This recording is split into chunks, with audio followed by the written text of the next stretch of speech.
بسم اللہ الرحمن الرحیم۔ السلام علیکم دوستو، دنیا بھر کی خبروں میں آج آپ سنیں گے، لیکن اس سے پہلے اگر ہو سکے تو لائک اور سبسکرائب کا بٹن ضرور دبا لیں۔ شکریہ۔ حال ہی میں لانچ ہونے والی چائنا کی مصنوعی ذہانت کی ایپ ڈیپ سیک نے امریکہ اور یورپ کو دوستو ہلا کر رکھ دیا۔ امریکی سٹاک مارکیٹ میں حیران کن کمی دیکھنے کو ملی۔ چپ بنانے والی کمپنی نویڈا کی مارکیٹ ویلیو میں تقریباً $600 ارب کا نقصان ہوا۔ گوگل کی پیرنٹ کمپنی الفابیٹ اور میٹا کی ویلیو میں تیزی سے کمی ہوئی۔ نویڈیا کے حریف مارول براڈ کام، مائکرون اور ٹی ایس ایم سی سبھی کے سٹاک تیزی سے گر گئے۔ اس کے علاوہ دوستو دیگر توانائی اور ڈیٹا سینٹر کمپنیوں کے سٹاک مالیت بھی گر گئی۔ اس پیش رفت کو امریکہ کی ٹیکنالوجی کی صنعت کے ناقابل تسخیر ہونے کی چمک کو حقیقی خطرہ قرار دیا گیا ہے۔ چائنا کی مصنوعی ذہانت کی ایپ ڈیپ سیک 1 سال پرانے سٹارٹ اپ نے گزشتہ ہفتے ایک شاندار صلاحیت کا انکشاف کیا تھا۔ اس نے چیٹ جی پی ٹی نما اے آئی ماڈل پیش کیا جس میں وہ تمام صلاحیتیں موجود ہیں جو گوگل، اوپن اے آئی یا میٹا کے مقبول اے آئی ماڈلز میں موجود ہیں۔ چائنا کی اس کمپنی کا کہنا ہے کہ اس نے اپنے بیس ماڈل کے لیے صرف $5.6 ملین خرچ کیے ہیں۔ اس کے مقابلے میں امریکی کمپنیاں اپنے اے آئی ٹیکنالوجیز پر کروڑوں یا اربوں ڈالر خرچ کرتی ہیں، جبکہ میٹا یعنی فیس بک نے پچھلے ہفتے ہی کہا تھا کہ وہ اس سال اے آئی کی ترقی پر $65 بلین سے زیادہ خرچ کرے گا، جبکہ اوپن اے آئی کے سی ای او سیم آلٹ مین نے پچھلے سال ہی کہا تھا کہ اے آئی انڈسٹری کو خربوں ڈالر کی سرمایہ کاری کی ضرورت ہوگی۔ لیکن دوستو حیرت انگیز طور پر چینی چیٹ بوٹ چند ملین ڈالر میں تیار ہوا اور تہلکہ مچا دیا۔ ڈیپ سیک کی اچانک مقبولیت کے بعد مصنوعی ذہانت کی عالمی صنعت کے بڑے ناموں بشمول مائکروسافٹ اور گوگل کی سٹاک مالیت میں گراوٹ دیکھنے کو ملی۔ دوستو اے آئی سٹارٹ اپ کی شاندار کامیابی اس وقت اور بھی چونکا دینے والی ہو جاتی ہے جب اس بات پر غور کیا جائے کہ امریکہ نے قومی سلامتی کے خدشات کا بہانہ کرتے ہوئے کئی سالوں سے چائنا کو ہائی پاور اے آئی چپس کی فراہمی کو محدود کرنے کے لیے کام کیا۔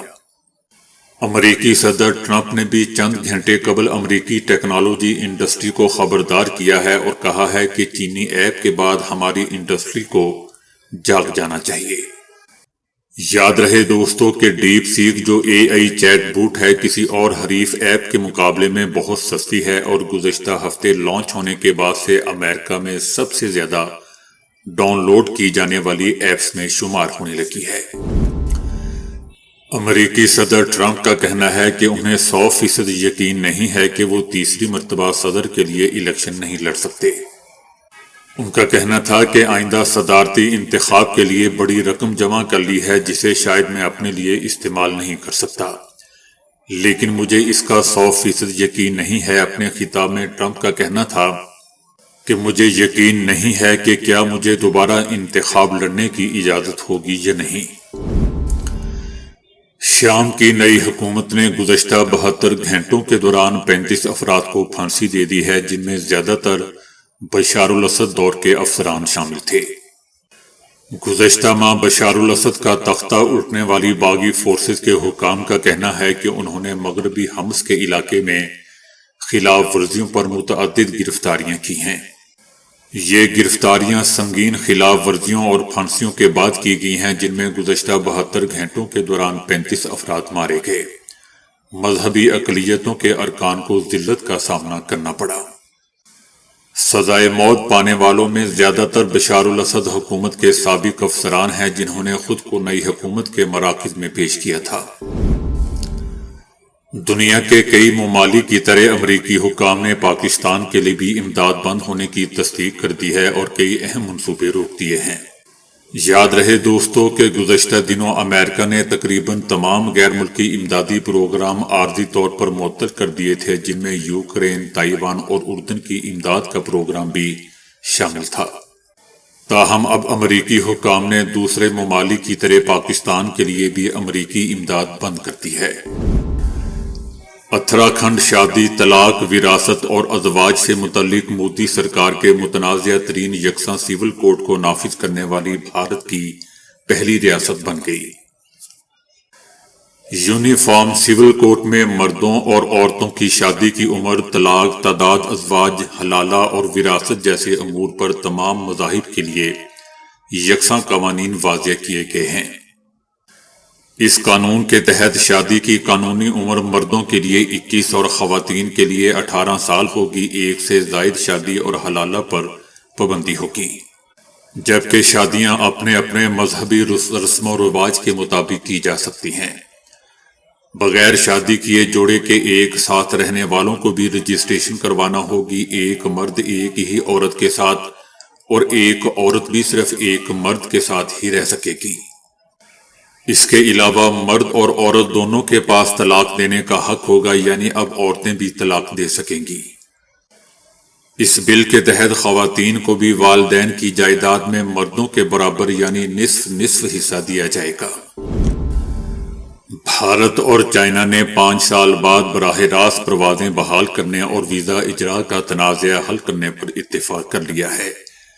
بھارت اور چائنا نے لائن آف ایکچوئل کنٹرول پر فوجی کشیدگی ختم ہونے کے بعد اب تعلقات بہتر کرنے کے لیے ایک قدم مزید آگے بڑھا دیا ہے۔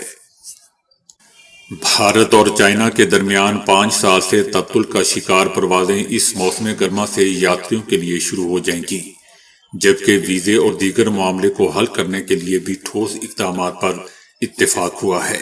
اس کے علاوہ دونوں ممالک نے سرحد پار دریاؤں اور ہائیڈرولوجیکل ڈیٹا کے اشتراک پر بات چیت کو دوبارہ شروع کرنے پر بھی اتفاق کیا ہے، جسے چائنا نے برسوں سے روکا ہوا تھا۔ سعودی عرب کی حکومت نے غیر ملکیوں کو مکہ اور مدینہ میں ریل اسٹیٹ کمپنیوں کے حصص میں سرمایہ کاری کی اجازت دے دی، لیکن غیر ملکی افراد اور اداروں کی ملکیت مجموعی طور پر کمپنی کے شیئرز کا 49% سے زیادہ کی سرمایہ کاری نہیں کر سکیں گے۔ غیر ملکی سرمایہ کاروں کو سعودی کمپنیوں کے شیئرز میں سرمایہ کاری کرنے کی بھی اجازت ہوگی جو سعودی مالیاتی مارکیٹ میں رجسٹرڈ ہیں۔ سعودی عرب مستقبل میں سرمایہ کاروں کو مزید پرکشش مراعات بھی دے گا۔ امریکہ میں ٹرمپ حکومت میں بچوں کو پیدائش پر حق شہریت ختم ہونے کے خوف سے امریکہ میں مقیم بھارتی جوڑے قبل از وقت بچوں کی پیدائش کروانے لگے۔ امریکی صدر ٹرمپ کے اعلان کے بعد امریکہ میں پیدائش پر حق شہریت پر پابندی کے خوف سے بھارتی جوڑے ایسا کام کر رہے ہیں۔ 20 فروری امریکی صدر ٹرمپ کے ایگزیکٹو آرڈر کے تحت پیدائش پر حق شہریت کے خاتمے کی آخری تاریخ ہے، جس کے بعد ہسپتالوں میں سی سیکشن کے لیے قطاریں لگی ہیں۔ ڈاکٹرز کا کہنا ہے کہ قبل از وقت پیدائش ماں اور بچے دونوں کے لیے خطرہ ہے۔ سوشل میڈیا پر بھی جوڑوں کو بھارت واپس آ جاؤ یا کسی اور ملک میں منتقل ہو جاؤ کے مشورے دیے جا رہے ہیں۔ امریکہ میں اب بھارتی جوڑے ہسپتالوں کا رخ کر رہے ہیں۔ 19 فروری تک امریکہ میں پیدا ہونے والے بچے امریکی شہری ہی ہوں گے، اس کے بعد نہیں۔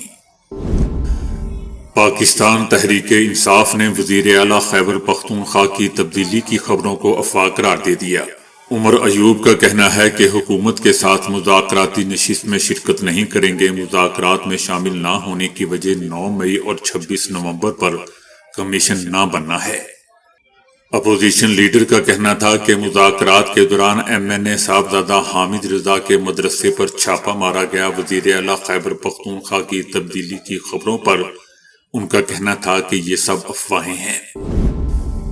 فیصل وابڈا کا کہنا ہے کہ گاڑیوں کی خریداری پر کہا گیا کہ کابینہ کا فیصلہ ہے۔ 190 ملین پاؤنڈ بھی کابینہ کا فیصلہ تھا جس پر سزا ہوئی۔ فیصل وابڈا کا کہنا تھا کہ وزیر دفاع گاڑیاں خریدنے کے فیصلے کا دفاع کر رہے ہیں۔ وزیر دفاع کسی فیورٹ کا دفاع کر رہے ہیں جو کسی اور کا فیورٹ ہے۔ چوری، بدماشی، غنڈہ گردی اس ملک کا وتیرہ ہے۔ فیصل وابڈا کا کہنا تھا کہ گاڑیوں کی خریداری کا فیصلہ کابینہ کا ہے۔ 190 ملین پاؤنڈ بھی کابینہ کا فیصلہ تھا جس پر سزا ہوئی۔ وزیر خزانہ اور نون لیگ کہہ رہی ہے کہ یہ فیصلہ درست ہے، حالانکہ آپ سستی گاڑی بھی لے سکتے تھے۔ پاکستان تحریک انصاف کی طرف سے گزشتہ ہفتے میں 2 ایسی خبریں سامنے آئی ہیں جس سے ایک بار پھر یہ بحث زور پکڑ گئی ہے کہ کیا اڈیالہ جیل میں قید عمران خان کوئی اور جارحانہ اننگز کھیلنے جا رہے ہیں۔ اس اعلان سے ایک دن قبل ہی قومی اسمبلی میں پی ٹی آئی کے رکن جنید اکبر بلا مقابلہ پبلک اکاؤنٹس کمیٹی کے چیئرمین منتخب ہوئے تھے۔ رکن قومی اسمبلی جنید اکبر، جو پارٹی میں حکومت اور اسٹیبلشمنٹ سے متعلق سخت موقف رکھتے ہیں، ان کو جب نئی ذمہ داریاں ملیں تو ساتھ ہی یہ سرگوشیاں بھی شروع ہوگیں کہ عمران خان پھر حکومت اور اسٹیبلشمنٹ کو سخت پیغام دینے جا رہے ہیں۔ ایک طرف عمران خان نے مذاکراتی عمل ختم کرنے کا پیغام دیا اور پھر دوسری طرف علی امین گنڈا پور سے بھی پارٹی عہدہ واپس لے لیا۔ جنید اکبر نے بھی اپنے بیان میں یہ واضح کیا کہ وہ سب کا احتساب یقینی بنائیں گے۔ یاد رہے دوستو کہ اس ماہ کی 17 تاریخ کو عمران خان اور ان کی اہلیہ بشرا بی بی کو 190 ملین کیس میں قید اور جرمانے کی سزائیں سنائی گئیں۔ اڈیالہ جیل کے اندر جج نے سابق وزیر اعظم کو 14 سال جبکہ بشرا بی بی کو 7 سال قید کی سزا سنائی۔ اس فیصلے کے بعد چند دنوں میں ہی عمران خان کے رویے اور حکمت عملی میں 2 بڑی تبدیلیاں دیکھنے میں آئیں، جن میں سے ایک حکومت سے مذاکرات کے خاتمے کا اعلان اور دوسرا پارٹی کے اندر تنظیم عہدوں میں رد و بدل۔ عمران خان اور ان کی اہلیہ کو جب 190 ملین پاؤنڈ یا القادر ٹرسٹ کیس میں سزائیں سنائی گئیں تو پھر اس کے بعد بظاہر عمران خان نے مفاہمت اور مذاکرات کے راستے پر چلنے کی بجائے جارحانہ سیاسی حکمت عملی اختیار کر لی۔ اپنے پیغام میں عمران خان نے اس بات پر زور دیا کہ پی ٹی آئی کو سپریم کورٹ یا اسلام آباد ہائی کورٹ کے 3 سینئر ترین ججوں پر مشتمل کمیشن کے علاوہ کچھ قابل قبول نہیں ہوگا۔ عمران خان نے جنید اکبر کو پبلک اکاؤنٹس کمیٹی کے سربراہ کے طور پر چنا تو انہوں نے ایک صحافی کے سوال کے جواب میں واضح طور پر کہا کہ وہ کمیٹی کے اجلاس میں 60 سال کا توشہ خانہ ریکارڈ نکلوائیں گے اور یہ سامنے لائیں گے کہ کون کون ان تحائف سے مستفید ہوتا رہا۔ انہوں نے اداروں کو یہ پیغام بھی دیا کہ ہماری مفاہمت کو کمزوری نہ سمجھیں اور نہ ہم ڈرنے والے ہیں اور نہ دبنے والے۔ ادارے اپنی حدود میں رہیں، اسی میں سب کا فائدہ ہے۔ تجزیہ کاروں کا کہنا ہے کہ تو کیا علی امین گنڈا پور سے تنظیمی عہدہ واپس لینے کا مطلب ان پر اب عمران خان کے اعتماد میں کمی کو ظاہر کرتا ہے؟